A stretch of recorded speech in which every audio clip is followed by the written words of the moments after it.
All right, we have week 22, day 3, and it says, listen to this. It says, would you like to explore the Temple of Trash exhibit? Thank you. Boy, that is a homophone mix-up in the highest order. And what word am I talking about when I say homophone mix-up? What word am I talking about? Let's see. Someone, who do I got up there? Is that Domino? Go ahead. Would. So what should that be? Yes. Would. Wood, right? Not wood as in like a wood table, right? Wood as in a question.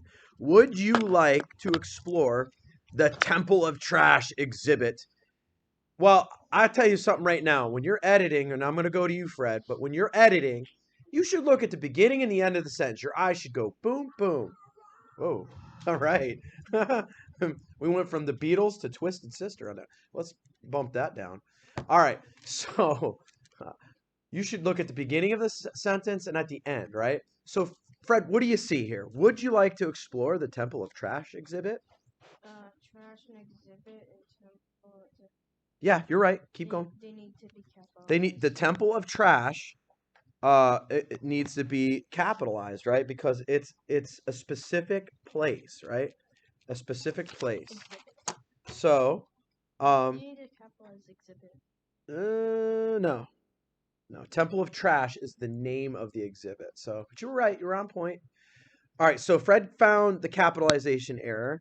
We're still got something going on, Fred. It says, "Would you like to explore the Temple of Trash exhibit?" Who can tell me what we're missing here? Harper. We are missing a question mark because it is an expository. No, it's not expository.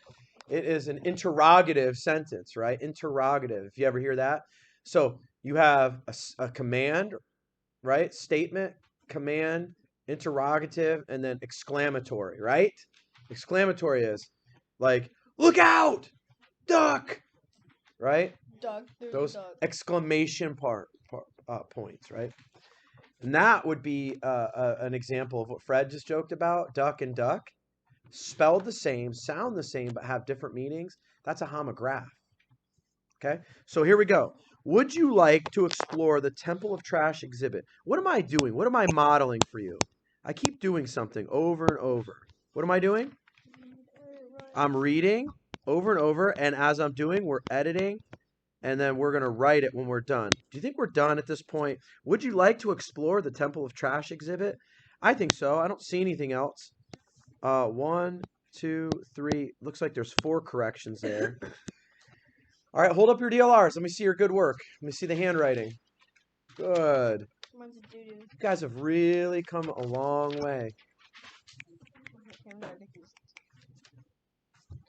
All right, you should visit the Trash Museum at 211 Murphy Road in Hartford, Connecticut. Oh, man. We definitely have some grammar and syntax that needs to go along with this, Emma, right? So it says you should visit the Trash Museum at 211 Murphy Road in Hartford, Connecticut. All right, so we need some, there's definitely grammar that needs to be inserted here. What do we need? What do we need between city and state? Yeah, so right here, is that Kayla?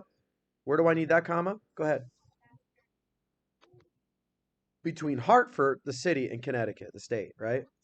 You should visit. Where are we visiting? Yeah, we are, but we're visiting a very specific Trash museum. Yeah, and so Brady, what do we need to do to that? We need to capitalize that, yeah. You should visit the Trash Museum at 211 Murphy Road in Hartford, Connecticut. Well, I have to tell you, I don't see anything else. Does anybody see anything? Because I'm not seeing it. Fred, do you see something else? I put a comma after Trash Museum. No, you could get away with not using a comma there.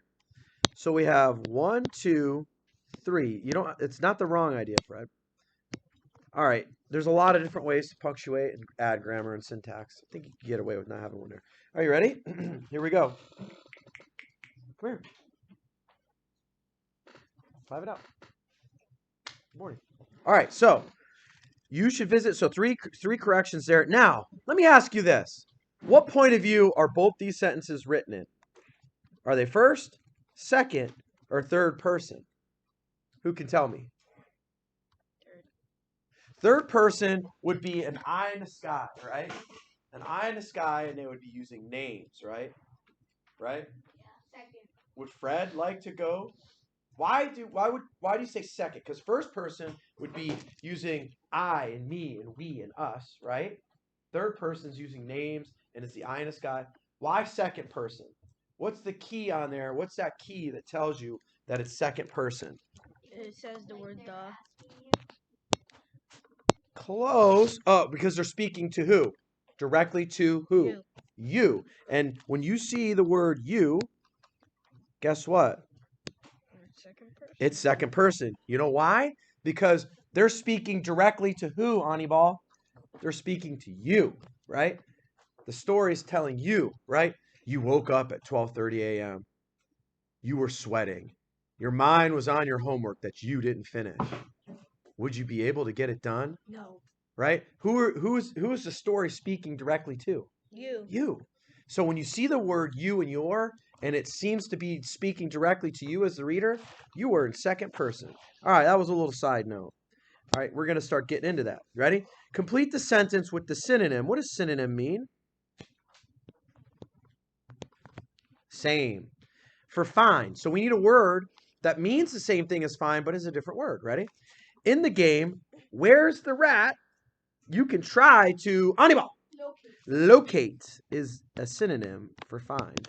You can try to locate a rubber rat. All right, it says complete the sentence with the word that is the most precise, right? It means it's the most accurate. It's the best fit, right? Ready, Vin? This is you. At the viewing area, you can... Make a pencil wall. Yes, come on. At the viewing area, you can... No. Notice. You can notice, you think? I think it's view. You can view people sorting trash, right? I put C. I guess C isn't terrible, but I like view there. All right, well, there you have it. Week 22, day 3, DLR in the books.